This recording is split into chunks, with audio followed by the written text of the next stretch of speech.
الحمد لله رب العالمين، والصلاة والسلام على سيد الرسل وخاتم النبيين سيدنا ونبينا ومولانا محمد صلى الله عليه وسلم وعلى آله وصحبه أجمعين، وبعد. أعوذ بالله من الشيطان الرجيم. بسم الله الرحمن الرحيم. وَقُلْنَا اهْبِطُوا بَعْضُكُمْ لِبَعْضٍ عَدُوٌّ.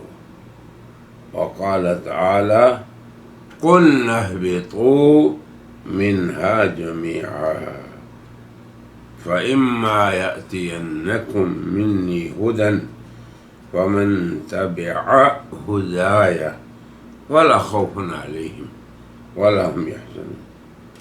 ولا هم يحزنون والذين كفروا وكذبوا بآياتنا أولئك أصحاب النار هم فيها خالدون.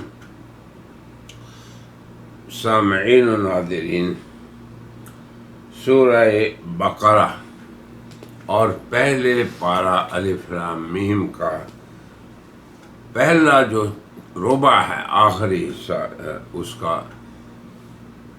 اس پہ مشتمل حضرت آدم علیہ السلام کی خلقت کا قصہ سبھی آپ جانتے ہیں کہ اللہ نے انہیں خلافت ارضی کے لیے پیدا فرمایا، پھر فرشتوں کے اور اللہ کے درمیان باہمی مکالمہ کا قرآن نے ذکر فرمایا، پھر آدم کی عظمت کے لیے سجدہ کا حکم اللہ نے دیا، سب فرشتوں نے سجدہ کیا سوائے ابلیس کے، پھر ابلیس اللہ کی رحمت سے رجیم ہوا، راندہ ہوا اور اللہ کے دربار سے اور قربت سے دور ہو گیا، اور اس نے اللہ کے سامنے جو طلب پیش کی کہ انذرنی الی یوم یبعثون، اس آدم اور اس کی ذریت کو تو نے دنیا میں بسانا ہے، اور اس کی وجہ سے مجھے تو نے مطرود اور دور کیا اپنی رحمت سے، تو میں اس کو گمراہ کروں گا، لہذا تو مجھے قیامت تک کے لیے مہلت دے دے۔ اللہ نے مہلت دے دی اور فرمایا اللہ نے، تو اور تیرے پیروکار جہنم کا ایندھن بنیں گے،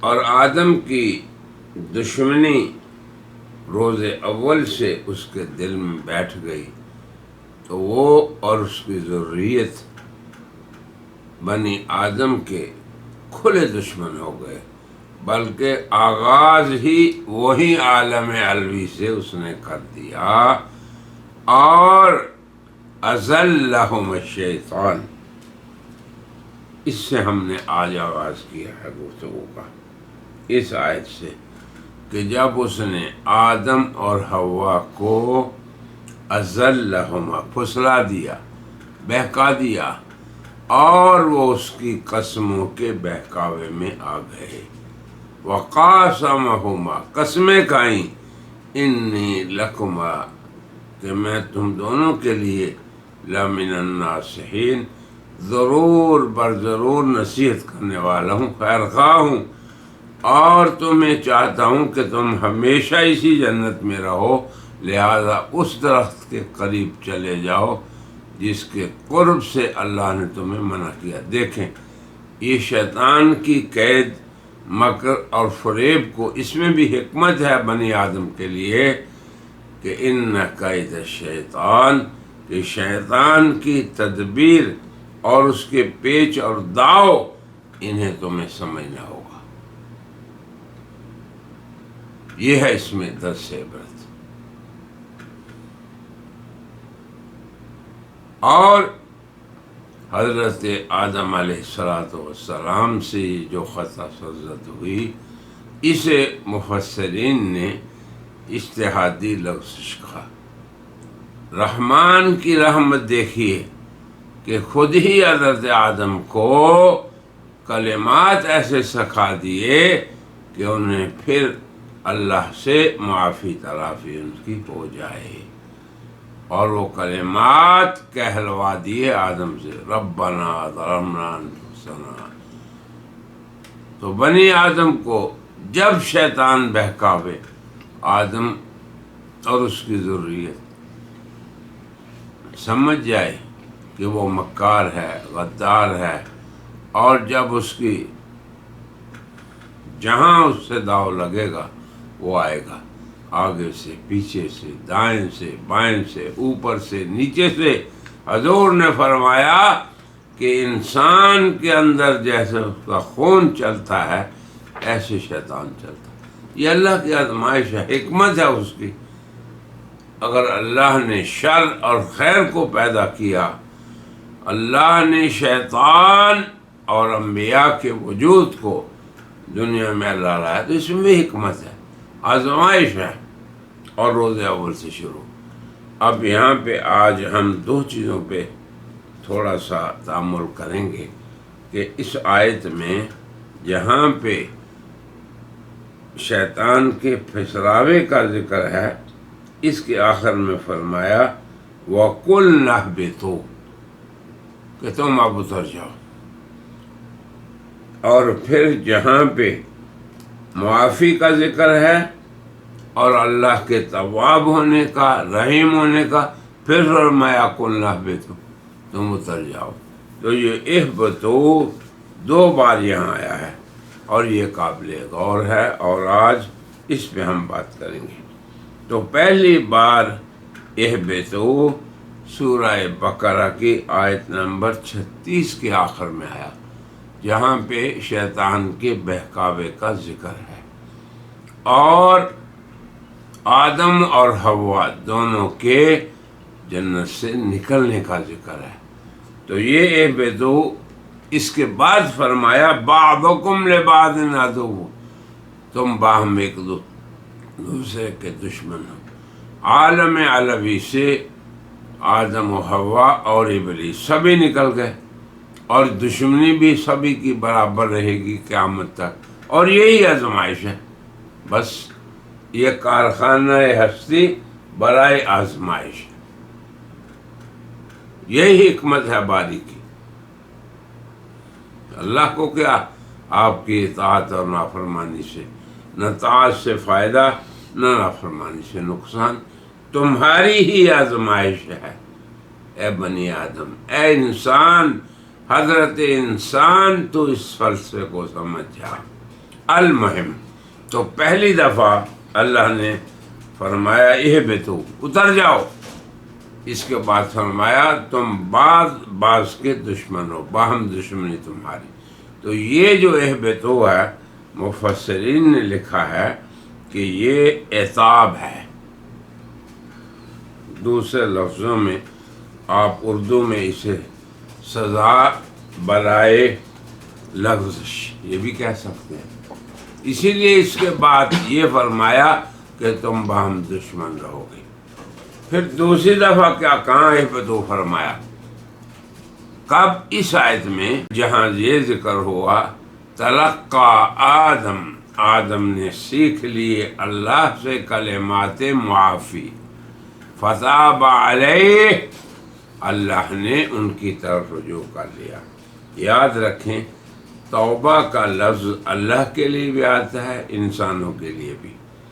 انسانوں کے لیے اگر آئے تو اس کا معنی ہے کہ بندوں نے اللہ سے معافی مانگی، رجوع کر لیا، اور اگر اللہ کے لیے توبہ آئے تو اس کا معنی ہے کہ اللہ نے معافی قبول کر لی۔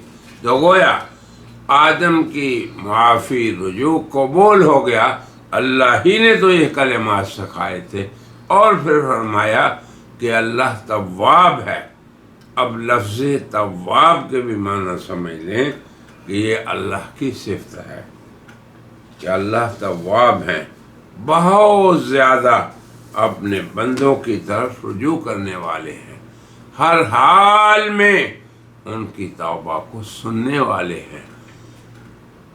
جیسے کوئی کان لگائے ہو، انتظار میں ہو کہ میرا بندہ کب میری طرف رجوع کرتا ہے، منتظر ہوں بندے کی راہ راست کی طرف چلنے کے. حدیث میں ہے کہ اگر بندہ اللہ کی طرف ایک بالشت آتا ہے، یہ بالشت تو اللہ ایک باں آتا ہے، اندازہ کر لیں پورا ہاتھ. اور اگر بندہ چلتے ہوئے آتا ہے تو وہ بھاگتے ہو. تو یہ اللہ تعالیٰ تواب ہے. تو تواب کا لفظ اللہ کے لیے بھی قرآن میں آیا ہے اور بندوں کے لیے بھی. ان اللہ یحب التوابین، اللہ توابین بندوں کو پسند کرتے ہیں. وَيُحِبُّ الْمُتَطَهِّرِينَ، اور پاک صاف ستھرا رہنے والوں کو پسند کرتے ہیں. تو یہ تواب بندے کے لیے. اور اس سے پہلے جو اس آیت میں ہے اِنَّهُ هُوَ التَّوَّابُ، یہ اللہ کے لیے. تو اللہ کے لیے جیسے توبہ کا معنی الگ، بندے کے لیے الگ، اسی طرح اللہ کے لیے تواب بندے کی توبہ کو قبول کرنا، اور بندے کے لیے تواب بندے کا توبہ کرنا. دیکھو اب قرآن حکیم میں تواب کا لفظ دونوں کے لیے استعمال ہوا ہے، لیکن توبہ سے تائب جب بنتا ہے تو یہ تائب اللہ کے لیے استعمال نہیں ہوتا، یہ صرف بندے ہی کے لیے ہے. اس میں فاعل توبہ کرنے والا، تو یہ اللہ کے لیے. یاد رکھیں اللہ کے لیے جتنے اسماء حسنی مبارک نام ہیں وہ سب توقیفی ہیں، یعنی شاعر کی طرف سے بیان کرتے ہیں. اللہ نے اپنے نبی کو سکھائے اور نبی کریم نے اپنی امت کو.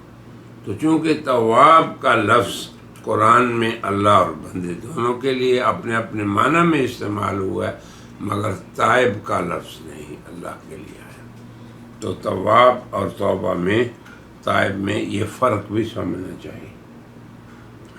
اب جب اللہ نے کلمات سکھا دیے، آدم و حوا نے کہہ دیے، پھر اللہ نے یہ بھی فرما دیا کہ میں تو توبہ تمہاری قبول کرنے والا ہوں. کیوں؟ الرحیم، انتہائی رحم والا ہوں ہر حال میں. تو اس کے بعد بھی پھر فرمایا قُلْنَا اهْبِطُوا، اب یہاں اہبطوا پھر آ گیا، تم اترو زمین میں.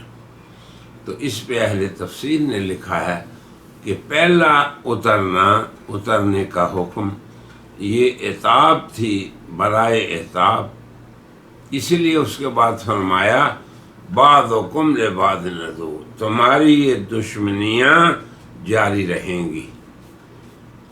اور اس کے بعد کیا فرمایا؟ اہبطوا منہا جمیعا فإما یأتینکم، تم سب اترو، پھر میری طرف سے تمہارے پاس ہدایات آئیں گی. تو اب یہ جو اہبطوا ہے، یہ اترنا، یہ مقصد تخلیق آدم، اس کی تطبیق ہونا ہے، اس کا مظہر ہے. اب آپ دیکھیں 2 دفعہ اہبطوا آیا، اور پہلی بار کچھ اور مقصود، اور دوسری بار اس سے بدل کے اعلیٰ مقصود، اور وہ تھا خلقت آدم کا جو مقصد تھا اس کی تکمیل. کیونکہ اللہ نے آدم کو خلافت ارضی کے لیے پیدا کیا، عالم علوی کی خلافت کے لیے نہیں، لہذا اسے عالم سفلی کی طرف آنا تھا. تو یہ ایک قسم کا انعام ہے کہ اب تجھے میں نے زمین کی خلافت دینی ہے، اور تیری ذریت اس خلافت کو قائم کرے گی قیامت تک، اور تم ایک دوسرے کے خلاف خلیفہ بنتے رہو گے. وَهُوَ الَّذِي جَعَلَكُمْ خَلَائِفَ الْأَرْضِ، خلیفہ بنا دیا تم سب کو. ورفع بعضکم درجات، اور تم میں سے بعض کے بعض پہ درجے بھی بڑھا دیے. کوئی امیر ترین رئیس اور کوئی مروس، کوئی بادشاہ، کوئی رعایا، کوئی وزیر اعظم اور کوئی عام انسان. تو یہ ایک ابتلا کا دور ہے. یاد رکھو دنیا والو، تم اقتدار کی کرسی پہ ہو یا تم ظلم برداشت کر رہے ہو حکمرانوں کا، تم سب کی یہی آزمائش ہے. وَنَبْلُوَكُمْ وَهُوَ الَّذِي جَعَلَكُمْ خَلَائِفَ الْأَرْضِ لِيَبْلُوَكُمْ. یہ ہے تمہاری آزمائش. انسان کو، بنی آدم کو ان آیات سے یہ سبق سیکھنا چاہیے کہ ہماری دنیا میں آمد اس خلافت ارضی کا مظہر ہے. تو یہ نعمت ہے اللہ کی آدم پہ. خطاب اہبطوا جو دوسری بار آیا، یہ اس کو بیان کر رہا ہے. یاد رکھیں آپ بھی. تو آدم جو ابو البشر ہیں، پہلے انسان ہیں، ان کی بعثت کا مقصد قرآن نے وَإِذْ قَالَ رَبُّكَ لِلْمَلَائِكَةِ إِنِّي جَاعِلٌ فِي الْأَرْضِ خَلِيفَةً. اور یاد کرو اس وقت کو جب آپ کے رب نے فرشتوں کو کہا میں زمین میں اپنا خلیفہ بنا رہا ہوں. تو انسو ملائکہ اور جن کے بعد اس تیسری مخلوق کا مسکن عارضی، وَلَكُمْ فِي الْأَرْضِ مُسْتَقَرٌّ، عارضی مسکن دنیا ہے، یاد رکھیں. اور ابدی مسکن وہ جہاں سے آدم آئے تھے. تو یہ جوڑ ہے. جب جس انسان کو اللہ نے پیدا کر دیا وہ باقی رہے گا. فنا کیسے آئے گی اس پہ؟ اللہ نے اسے پیدا ہی اس لیے کیا ہے کہ اس کی ابتلا کا یہ پیریڈ مسلسل رہے. اس دنیا میں بھی وہ اللہ کے زیر سلطنت ہے. یا معاشر الجن والانس ان استطعتم، اے انسانوں اور جنوں، اگر تم چاہو اللہ کی سلطنت سے نکلنا، زور لگا لو، نہیں نکل سکتے. لا تنفذون الا بسلطان.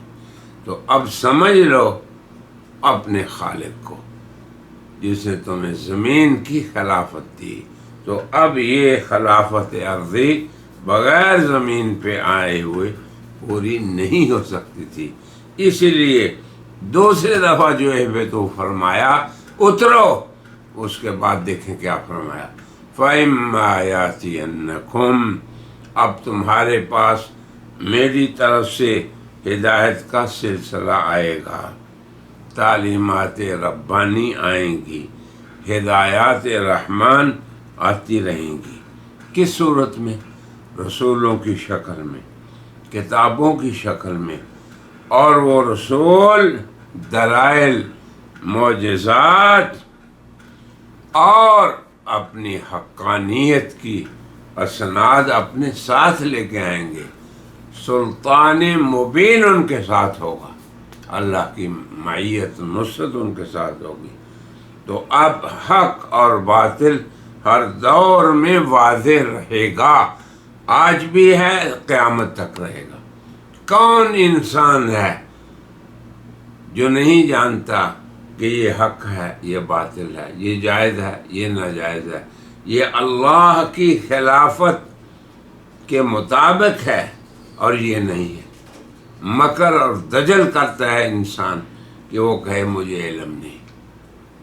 یہ دھوکہ ہے نفس اور شیطان کا. المہم اللہ نے فرمایا دوسرے اہبطوا کے بعد کہ جب تمہاری طرف میرے پاس سے ہدایات آئیں اور یہ سلسلہ خاتم الرسل والنبیین تک جاری رہے گا، اور وہ اس سلسلے کی آخری کڑی ہے.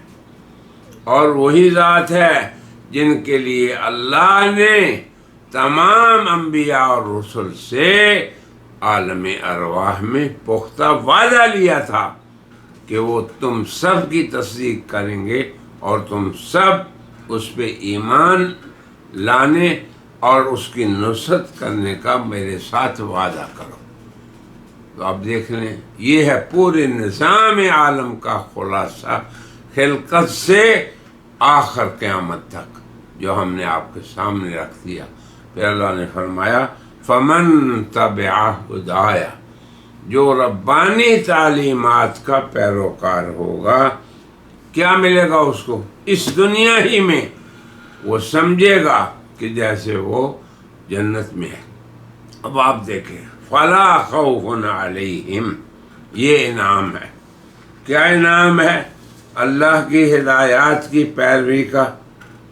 تو بطور جزا اللہ نے دنیا ہی میں بتا دیا، فلا خوف علیہم، خوف سے خالی لوگ ہوں گے، ایمان والے اور اللہ کی ہدایات کی پیروی کرنے والوں کو اس دنیا میں اللہ پہلا انعام یہ دیں گے کہ ان کے دلوں سے خوف نکل جائے گا۔ خوف کیا چیز ہے؟ انسان کو کل کے بارے دل میں ڈر رہے کہ کیا بنے گا، کل کی فکر انسان کے دل سے، معاشی ہو، مادی ہو، سوسائٹی کے اندر عزت کی ہو، کوئی بھی ہو، فلا خوف علیہم، یہ ہے اصل خوف کا معنی۔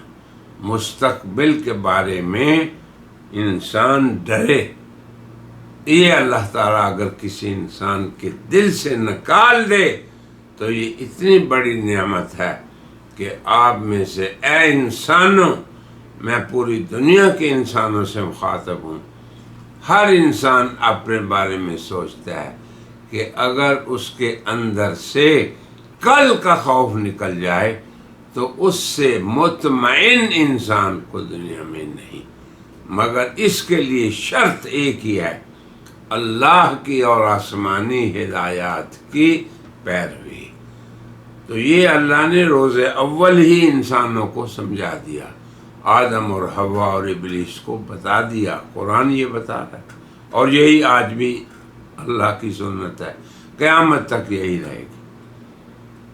موٹی سی بات دیکھیں، اللہ نے ہر انسان کی ہدایت کے لیے مختصر اس کو ضابطہ دے دیا، یا یوں سمجھیں کہ اس جنت سے تم نکلے تھے، اس میں عود کرنا، اس میں واپس آنے کا یہی صرف ایک راستہ ہے، کیا؟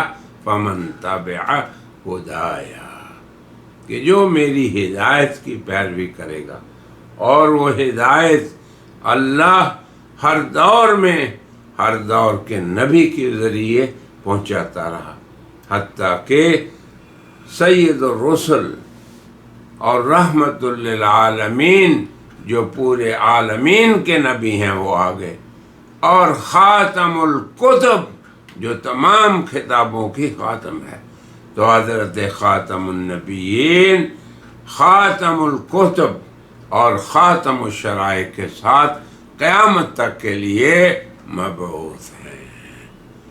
اب یہ ضابطہ ہے اس جنت میں جانے کا جس سے آپ کے والد محترم نکلے تھے۔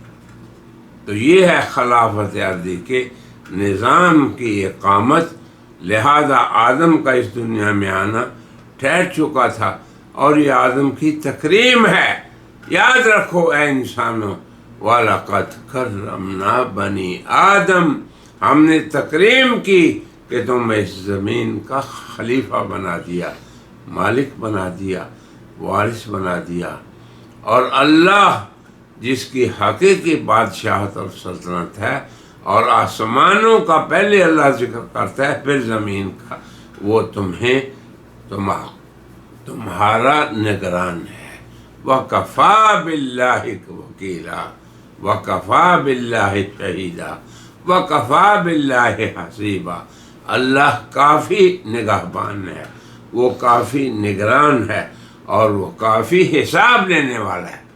بس یہ تصور رکھیں تو تم خلافت ارضی کے مستحق ہو، اور کما حق ہو ادا کر رہے ہو اس واجب کو۔ والذین کفروا، آخر میں فرمایا، اور وہ لوگ جو اس اتباع کے دائرے سے نکل گئے، اللہ کے رسولوں اور اللہ کی بھیجی ہوئی کتابوں اور اس کی تعلیمات سے انہوں نے انحراف کیا. الذین کفروا وکذبوا بآیاتنا، اور اللہ کی طرف سے آنے والے احکام کو انہوں نے جھٹلایا کسی شکل میں بھی ہو. تورات، انجیل، زبور، صحائف اور پھر خاتم الکتب قرآن حکیم، یہ ضابطہ اللہ کا آدم سے لے کے آخری انسان تک ہے. والذین کفروا وکذبوا بآیاتنا اولئک اصحاب النار ہم فیہا خالدون. تو یہ دوسرا طبقہ انسانوں کا فرمایا یہ آگ والے ہیں.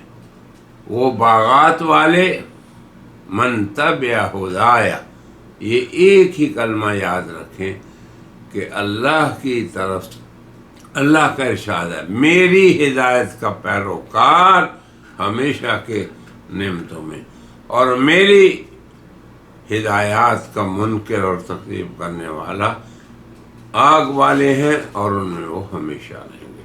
اللہ تعالیٰ سے ہماری دعا ہے کہ اللہ تعالیٰ اس قصے سے اور انسانیت کے آغاز میں جو اللہ نے اپنی سنت بیان فرما دی ہمیں سمجھ کی توفیق دے، اور ہمیں اللہ تعالیٰ پھر اسی جگہ واپس لے جائے جہاں سے ہم نکلے تھے. آمین یا رب العالمین. وآخر دعوانا ان الحمد للہ رب العالمین.